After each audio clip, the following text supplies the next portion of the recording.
Hello मेरे प्यारे बच्चों, कैसे हैं आप सब। आशा करती हूँ आप सब बहुत अच्छे होंगे। सो बच्चों, आज आपकी हिंदी व्याकरण की क्लास का चैप्टर नंबर 6 स्टार्ट करते हैं। आपके चैप्टर का नाम है बच्चों वचन। आज हम वचन के बारे में पढ़ेंगे और हम अच्छे से समझेंगे। तो हमारे वचन के जो पॉइंट है बच्चों वो है वचन तथा उसके भेद। आज हम वचन और उसके भेद पढ़ेंगे और वचन की पहचान करेंगे। ओके, तो आइए चैप्टर को स्टार्ट करते हैं। यहाँ पर कुछ चित्र दिए गए हैं मेरे बच्चों, ठीक है। नीचे दिए गए वाक्यों को अच्छे से समझिए, ठीक है। अब ये यहाँ पर कुछ वाक्य दिए गए हैं जिनमें हम अपने वचन को अच्छे से समझेंगे। पहला चित्र है हमारा बच्चों, डाल पर तोता बैठा है। दिख रहा है ये कि डाल पर तोता बैठा हुआ है। डाल पर तोते बैठे हैं, यहाँ पर डाल पर जो है तोते बैठे हैं, यहाँ भी हमें दिख रहा है।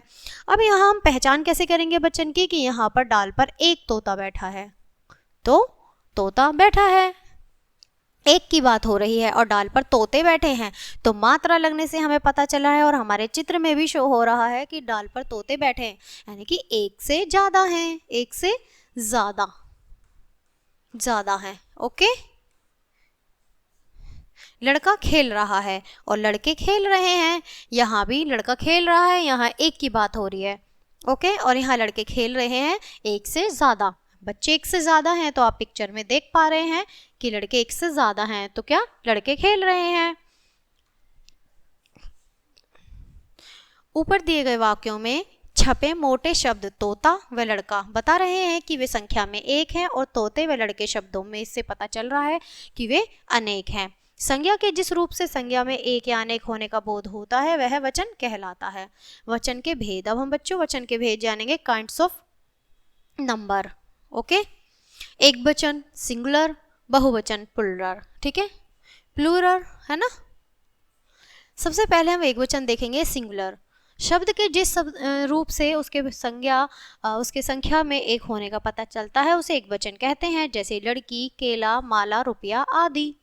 ओके, बहुवचन प्लूरल, ठीक है। शब्द के जिस रूप से उसके संख्या में एक से अधिक या अनेक होने का पता चलता है उसे बहुवचन कहते हैं, जैसे लड़कियां, केले, मालाएं, रुपये आदि।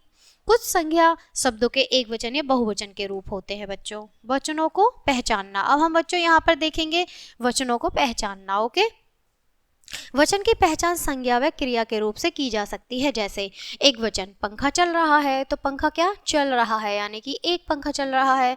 बहुवचन में पंखे चल रहे हैं, यहाँ पर मात्रा आ गई है पंखे चल रहे हैं, यहाँ भी मात्रा आ गया रहे हैं, रहा नहीं है रहे हैं। तो उससे हमें पता चल रहा है कि वो ज़्यादा है, एक से ज़्यादा है, रहे हैं, और चल रहा है तो एक है। लड़की झूल रही है तो लड़कियां झूला झूल रही हैं, तो यहाँ भी पता चल रहा है हमारी मात्रा से कि यहाँ से एक से ज़्यादा झूल रही हैं। ओके, अब देखेंगे बच्चों कुछ संज्ञा शब्द एक वचन और बहुवचन में एक समान होते हैं, मतलब समान रहते हैं, जैसे पक्षी, आदमी, पेड़, हाथ, मंदिर, घर आदि।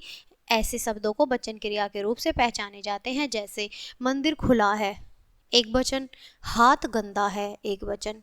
मंदिर खुले हैं, बहुवचन है, हाथ गंदे हैं, बहुवचन है, यानी कि एक से ज़्यादा है उन्हें हम बहुवचन कहेंगे, और एक है तो उसे हम एक वचन कहेंगे। कई बार वाक्यों में प्रयोग करते हुए कुछ संज्ञा शब्दों का रूप भी बदल जाता है, जैसे घर के सामने मैदान है। अब यहाँ हम देखेंगे घर के सामने मैदान है और घरों के सामने मैदान है, तो यहाँ हमारा एक वचन है और यहाँ हमारा बहुवचन है, मैदान है यानी कि बहुत है, घरों के यानी काफ़ी सारे घरों के। पेड़ पर पक्षी बैठे हैं, पेड़ों पर पक्षी बैठे हैं, पेड़ पर पक्षी बैठे हैं। अब पेड़ पर यानी कि बात हो रही है एक पेड़ पर पक्षी बैठे हैं, तो यहाँ एक वचन की बात हुई। और पेड़ों पर यानी बहुत सारे पेड़ों पर बहुत सारे पक्षियाँ बैठे, तो एक से अधिक की बात हो रही है। ध्यान दीजिए, अब यहाँ पर बच्चों को ध्यान देने लायक कुछ पॉइंट दिए गए हैं, आइए इन्हें अच्छे से पढ़ेंगे। कुछ संज्ञा शब्द हमेशा एक वचन में ही प्रयोग किए जाते हैं, जैसे आकाश, पानी, भीड़, सभा, सोना, चांदी, धरती, दया, प्यार आदि। ओके, कुछ संज्ञा शब्द हमेशा बहुवचन में ही प्रयोग किए जाते हैं, जैसे हस्ताक्षर, समाचार, बाल, प्राण, आंसू, लोग आदि। अब यहाँ पर थर्ड है हमारा, आदरणीय व सामान्य व्यक्तियों के लिए हमेशा बहुवचन का प्रयोग किया जाता है, जैसे यहाँ कुछ पिक्चर भी दी गई है बच्चों, आप देख पा रहे हैं यहाँ पिक्चर है, नानाजी बूढ़े हैं और हमारे पूर्व राष्ट्रपति कहते थे कि स्वप्न देखो और उसे पूरा करने की कोशिश करो। तो यहाँ भी आपको क्या पता चल रहा है बच्चों, यहाँ आपको यही पता चला कि आदरणीय व सामान्य व्यक्तियों के लिए हमेशा बहुवचन किया जाता है। यहाँ ये कि जो राष्ट्रपति थे, बेशक राष्ट्रपति एक थे, लेकिन हम उनके लिए बहुवचन का प्रयोग करेंगे। ओके, और जैसे दादाजी भी हमारे बड़े हैं, तो उनके लिए भी हम बहुवचन का ही प्रयोग करेंगे।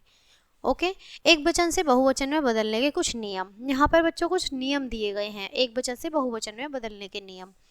एक वचन पंखा और पंखे, यहाँ बहुवचन में बदल चुका है बच्चों, ठीक है। छाता छाते, बेटा बेटे, घोड़ा घोड़े।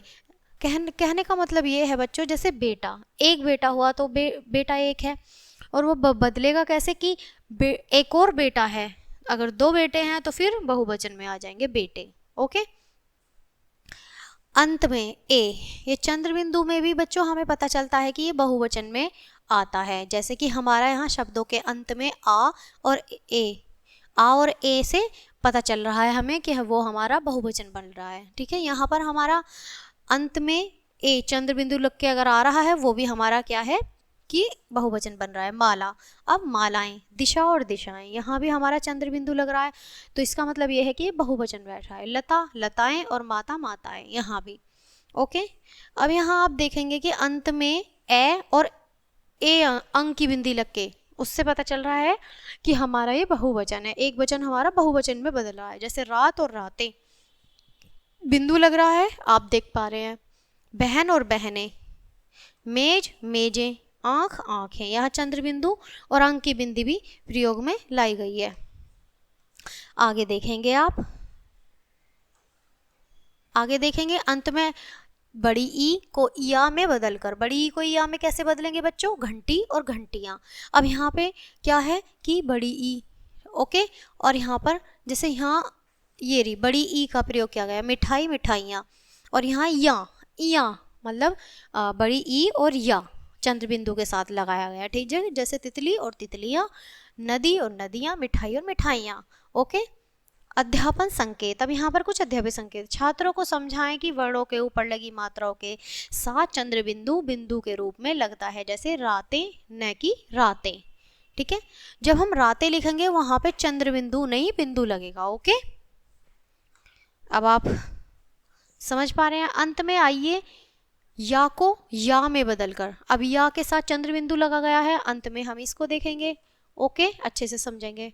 आप देख पा रहे हैं डिविया और डिविया, चूहिया चूहिया, यहाँ चंद्र बिंदु से हमें पता चल रहा है। चिड़िया चिड़िया, गुड़िया गुड़िया, यहाँ अंत में छोटाऊ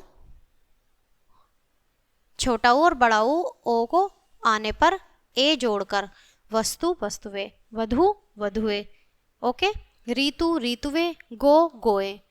ओके, अब आप देख पा रहे हैं अध्यापन संकेत।